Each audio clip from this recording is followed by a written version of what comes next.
Welcome to Beyond Sunday, where we explore the sermon series that King of Kings is going through and see what we're taking beyond Sunday. I'm Dina Newsom, and I have some really fun guests here today. You go first. You're more fun. Well, my name's Peter Bay. I'm the campus director for King of Kings Northwest. I love pizzas and Oh, wow. with mushrooms. Zach, what's your take on mushrooms? I don't like mushrooms at all. No, you're I'm anti. I'm not not a fan. picky guy, but mushrooms and olives are not for me. No, mushrooms and olives. How about cantaloupe? I like cantaloupe. Is it the taste Disgusting. or is it the texture? For me, mushrooms, it's the texture. It's mostly the taste. Because I feel like I feel like I can do some weird textures. Sure. What do you mean by that? Eating weird textures. I'm seafood. Seafood's got some interesting. I'm Zach Zinder, by the way. I have a new title. It's the senior director of multi-site. Ooh. And Were you junior before? I don't know, but I just became senior. I feel pretty happy about that. Nice. Is that an age thing? I don't know. Probably. You I had am a big getting old. birthday this year, so. Well, a little while ago. I'm an old man. But the texture thing. Did I answer? Seafood, I feel like, has some weird texture, and I Yeah. love seafood. It's like my favorite. Like, so, like octopus? yeah, I'll eat some octopus. I mean, I don't do it Wow. often. Yeah, right. That's crazy. I think that's why I like mushrooms is because of the texture. You can chew, you Interesting. don't have to. It's amazing. So many choices. I didn't even know where to go from that. Yeah. Yeah. So, there's a big national holiday this week, guys, in case you don't know. April Fool's Day. It's the start of April. Yeah. April Fool's Day happens this week. Are you guys like big pranksters? Do you go great all question. in? Have you ever pulled like an epic April Fool's prank? April Fool's prank. Let's see if I can talk today. No, you know what? I like the idea of pranking, but I am not a big prankster. Yeah, right. But You're like the biggest prankster I know. That's not even true. My daughter, though, my 6-year-old daughter has labeled herself the trickster. Yeah. So I am could- anticipating some pranks from the 6-year-old. We'll find out. I feel like I used to really love this day, and I don't know what it is. Peter, you know Allison really well. Uh-huh. She's not like, I wouldn't call her like the biggest prankster in the world, but like, I don't know what it was. Like, there's about a 2-3 year period where she just went hog wild on April Fool's Day. Really? And made herself into this massive prankster and did all sorts of things that I just kind of reverted and stopped doing them because I didn't want her to keep doing it to me, if that makes sense. That does make sense. Anyway, so I've kind of come full circle. I mean, she would do crazy stuff. Like she put your dog poop in a $20 bill on the lawn or something. No, so a couple of them were like, she'd pour like somehow, I know I opened a door, like a big bucket of water would fall on me. She made my computer into like Japanese or Chinese language. And I in the couldn't figure world? out how to change it back because it's all the symbols. Are you sure it was her, not one of your 100% sons? it was her. Yeah, no, she laughed and yucked it up. And so anyway, she turned ruthless on April Fool's Day. So it reverted me to just be completely calm, hoping that I can just go through the day without any pranks. This is the year we get her back. I'm in. You just let me know. We'll talk about it later. I'm It in is too. today, I'm so like we a gotta- secret April Foolster. Like, I'm not going to initiate anything, but I'm all for joining in if somebody else starts something. Wow. Because then I don't take the blame. There you That's go. easy. Let's get GG. Yeah, let's figure something out. Speaking of GG, he spoke this weekend, and we had our last sermon in this series, and it's nuts and bolts. We are building the modern day disciple, and this week was the finishes. We're kind of taking a dive into the Sermon on the Mount, and Greg just wrapped it up by really talking about the finishes, or, what does a disciple look like at the end? What are those finishing touches? What was your biggest takeaway? What are you taking beyond Sunday from this sermon? Well, he called me out at the beginning. And Just a I just little. want to correct the record a little bit. Like, I know when somebody says, give me a flathead, I know what that is. It's when they say the Phillips, that's the thing that gets like, wait, is that the flat one or is that the cross? And I learned yesterday, the cross one. So that's what I'm taking away is I know what screwdrivers to use. No, but that was kind of funny. But for me, what I'm taking beyond Sunday from yesterday's message is how important it is to use what God's given to us now and not hang on and hoard all the blessings that he gives to us. Yeah. Put them to use, get them going, get them flowing. Yeah, I was convicted in a couple areas. One of them, do I know my neighbors? The neighbors all around me. Do I know their names? Do I know their kids' names? And then also that question of what's your most valuable commodity, and is it faith?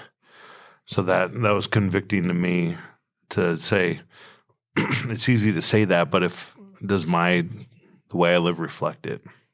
So that stood out to me.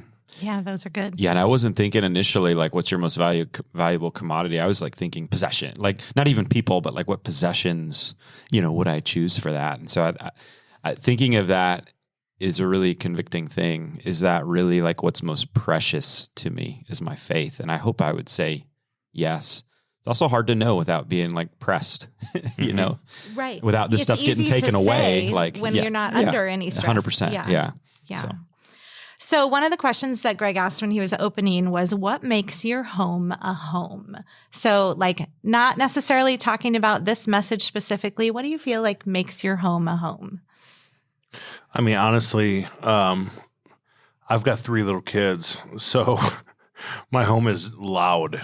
Like if I go home and there's not like someone screaming, it just doesn't feel right. It feels good. Don't get me wrong, but home to me at this point is like life and vibrancy and volume and craft projects started over on the table. And my middle child, Jada, she's playing an instrument, and Remy's hiding somewhere and we haven't seen her in 8 minutes. And so home is a lot of mischief and craziness. And we've lived in 3 different homes in the last 6 years. And regardless of where we've been, that's been consistent.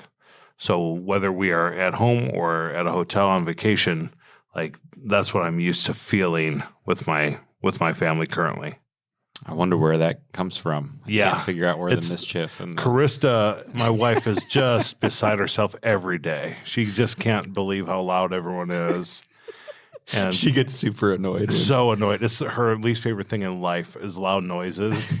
And we are all. And she married you. We're all so loud. She signed up for that one. It is wild. Like she bought several pairs of these like things she puts in her ears that they're not like earbuds. They just dampen sound.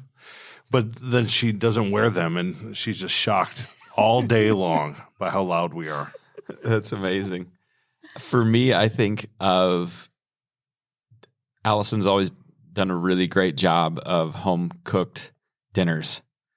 And, it's not every night because life happens, but we consistently do that together, the 4 of us.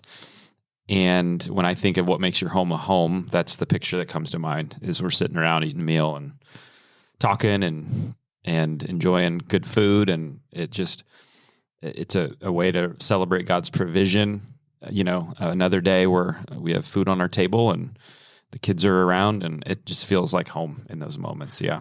Zach, I've been in your home several times. You guys also have is this all Allison, the decor? For our house? Yeah. Largely. Yeah. Because your house is she always had some input from others that I think know what they're doing in that, but she's really, I think she's gifted at it. Right. The decor, the tables, the lamps, everything just feels right. It feels right. It has a spot. It makes sense. Yeah. And it feels when you walk in, you're like, like Allison will have music playing and stuff like. I feel like my house is the opposite of all those things. Well, in the spiritual gift side, like Allison does score really high on the gift of hospitality. So she knows how to, it's more than just, a box with 4 walls. It's the vibe, the energy, the atmosphere you set. And there's a sound to it, it could be music. There's a smell to it, could be the food. And so there's all sorts of those things that I think some people have to think about. Like I would have to think about those things. And I think probably for someone like her, it's more natural where it is what it is. And she's good at it. Yeah. Dina, how does your house smell? My house smells like a teenage boy a lot right now, which is not always, it's either really unpleasant or lots of cologne. Lots of cologne. I got that at my house. Yeah. So my boys are super into cologne. I just make sure I buy him colognes that I enjoy. So Brilliant. What's nice now is they actually spend pretty good their own money like on cologne, and they move on to something else. And so I usually end up getting their leftovers, which is great stuff. Yeah. So what you're smelling right here, Oh man, was nice. one of my son's if colognes. only all of our listeners could be here. Mm-hmm. You know, for me, home is where the giant gorilla wears a cowboy hat. That's what my home is. I just am looking at the look on Peter's face. When many, many moons ago, before I had children, when my ex-husband and I were first married, he was in school still at the time, and he had to write a paper, and he is really bad at writing papers. So I was helping him, quote, I was doing it for him. Don't tell. But he needed to write a paper about what home was. And at the time, we had very little in our home. We were not wealthy at any means. And we had this giant gorilla that I think he won at a fair or something, a big white stuffed gorilla with boxing gloves, red boxing gloves. And he had placed his cowboy hat on top of this gorilla. And that was sitting right next to the computer where I'm trying to write this paper. And so I just created the paper around home is where the giant monkey wears the cowboy hat. And we still have this gorilla. I still have this gorilla. It's gone through many stages of being like a sleep mate for my children.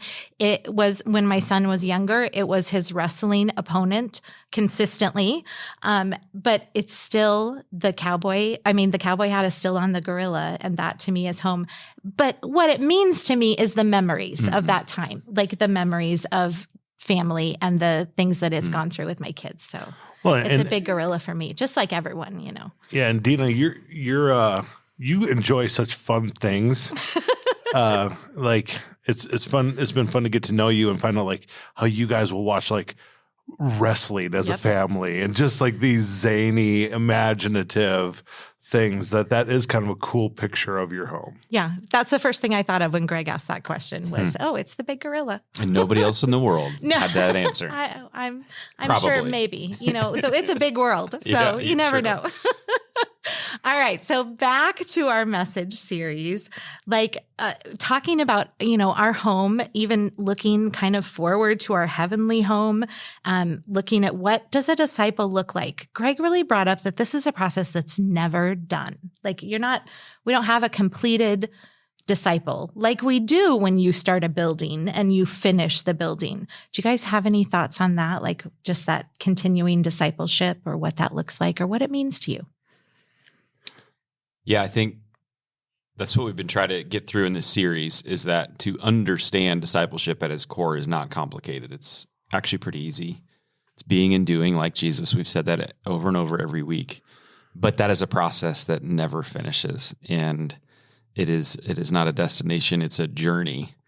And so I think even like a home though, right? You build this home, but you still got to take care of it. And you've got to perform maintenance and you've got to look after it and you've got to clean it. And I don't always do that great at these things.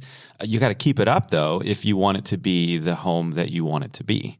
And sometimes that means upgrades and sometimes that means, you know, lots of different stuff. And so I think it's the more I sat with it and got into it, I've loved kind of looking at discipleship with this new metaphor of the house and the different aspects of it.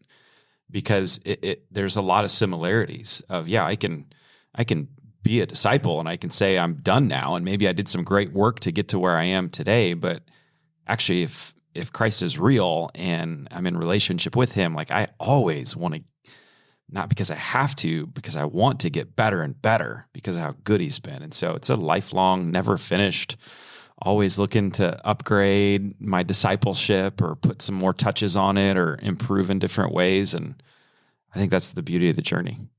Yeah. When I get to have confirmation conversations with 13 and 14-year-olds who are confirming their faith, I ask them the question, do you think differently now than you did 7 years ago? They say, yeah. Will you think differently 7 years from now than you do right now? Yeah, I think so. And it's good for us to think through that lens as well. I'm going to be 40 here in a month, and I think differently than I did when I was 33 and when I was 25 and so on and so forth. And I'm going to think differently 7, 8 years from now and 20 years from now. It's a process that God is always working on me. He's pruning me. And I'm learning his word. The word of God is alive and active. And so every time I read it, something comes to life that's new for me. And that's a beautiful thing about the work of the Holy Spirit in our life. Also, like you said, Zach, our homes change. We might move to a new home with a different structure, and also our homes go under construction. And so, similarly with our faith, there's a roller coaster at times when there's a death in the family or something doesn't go as planned. And once again, we have to be reliant in a new way. Mm-hmm. And God, he's faithful. But I think we're in a constant rebuilding, shifting mode.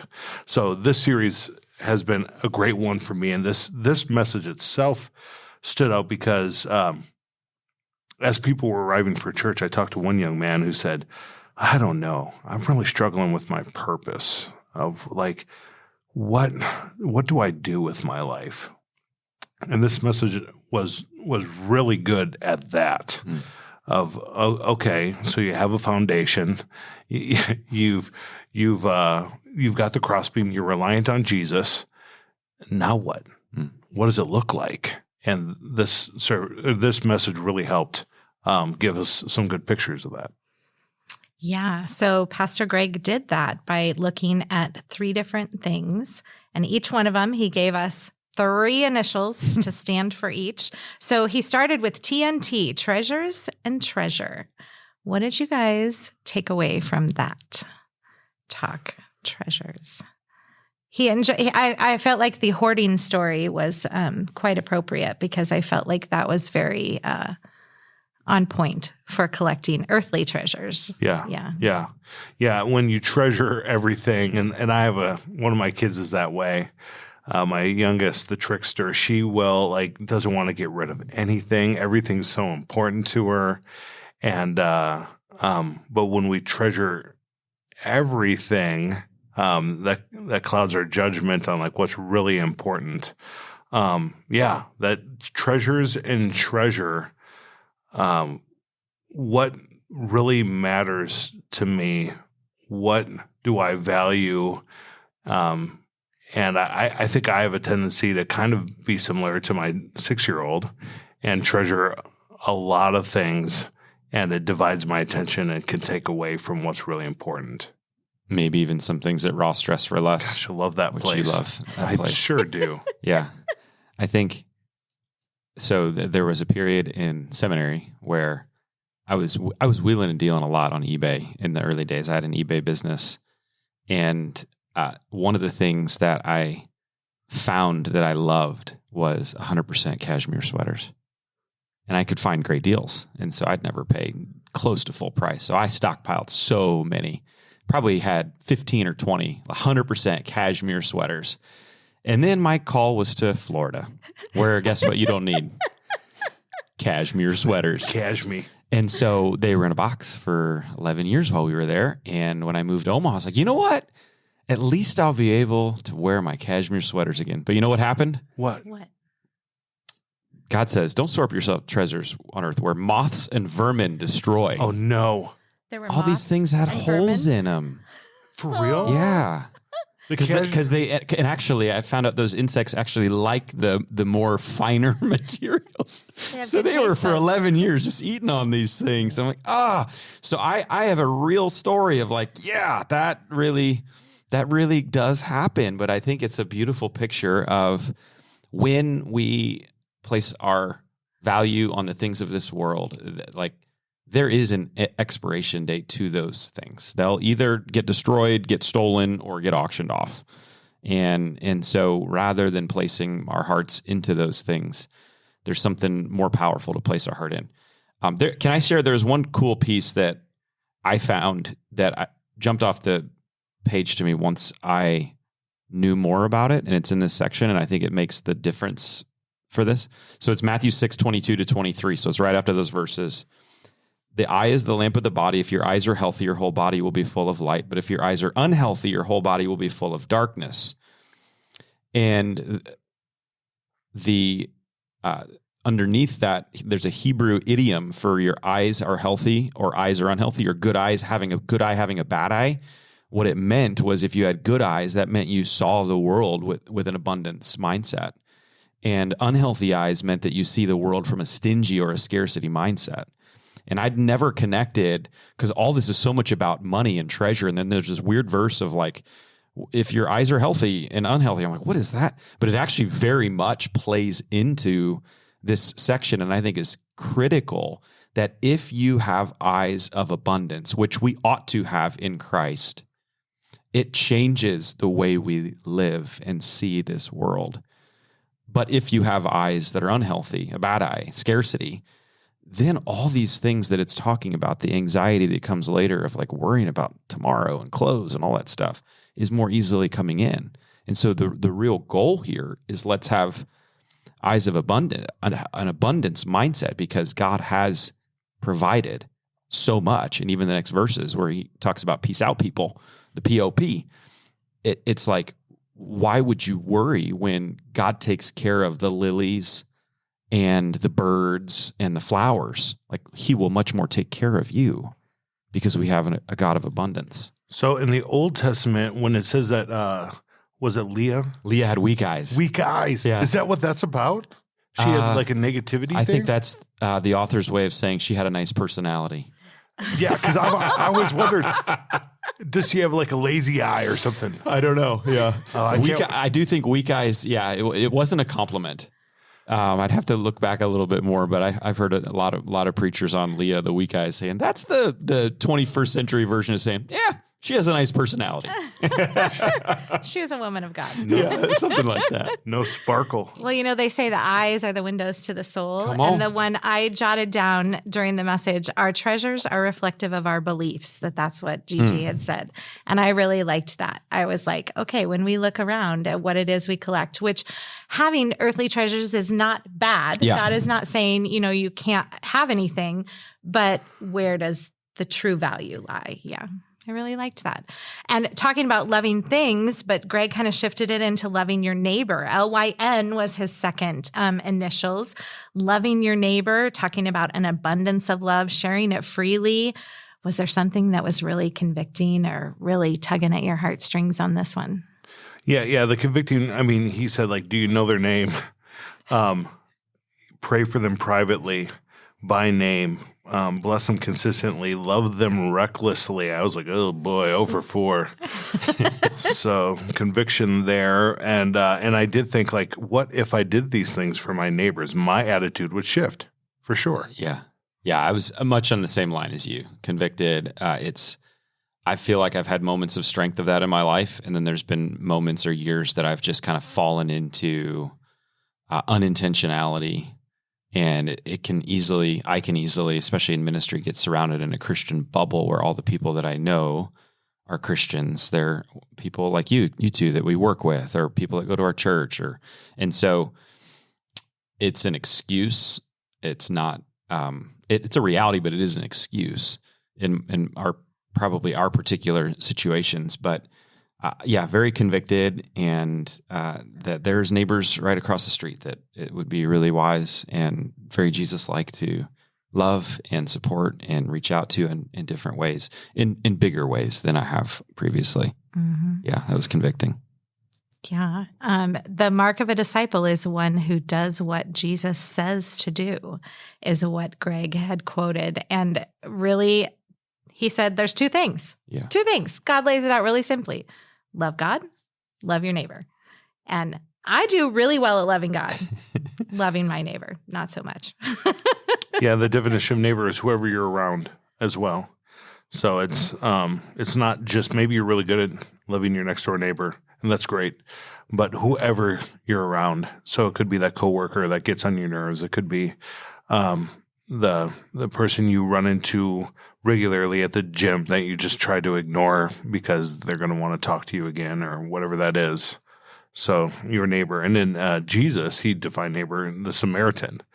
Like the person you disagree with, in fact, maybe the person you vehemently don't like. Yeah. So moving out of loving your neighbor, Greg talked about POP, peace out, people. He talked about how God does give us everything that we need, and looking at the lilies of the field and the birds of the sky and how he provides everything. And then he kind of related a little bit of this to our junk drawers. Do you guys have a junk drawer? We do, yeah. Everybody has now? one. He showed a Everybody. few pictures Yeah. of junk drawers. None of and there those were are some ours. very well organized junk drawers, and there were some real messy junk drawers. What kind of junk drawer? Peter, you have to have a messy one. We have several. we have. You have a junk. We have cabinet? kids. We've got a junk drawer that's like full of like hairbrushes and walkie talkies.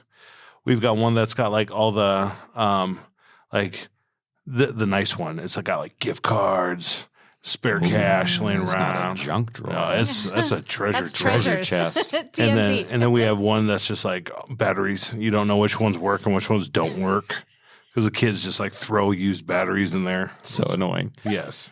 There are a lot of annoying things in life. Batteries that don't work that are in your battery section that ought to be working are a total nuisance. I hate that. That has nothing to do with anything. I just needed to get it off my chest. Thank you. What is your junk drawer? Our have? junk drawer is in our I know exactly. It's in our kitchen, top drawer. I think it's moderate in terms of how messy it is.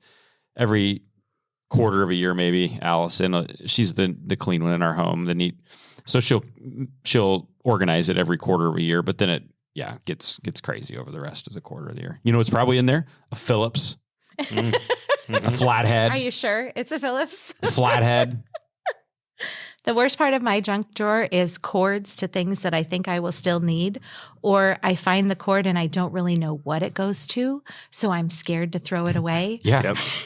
100%. Then they get all tangled with everything else in the junk drawer. Yeah.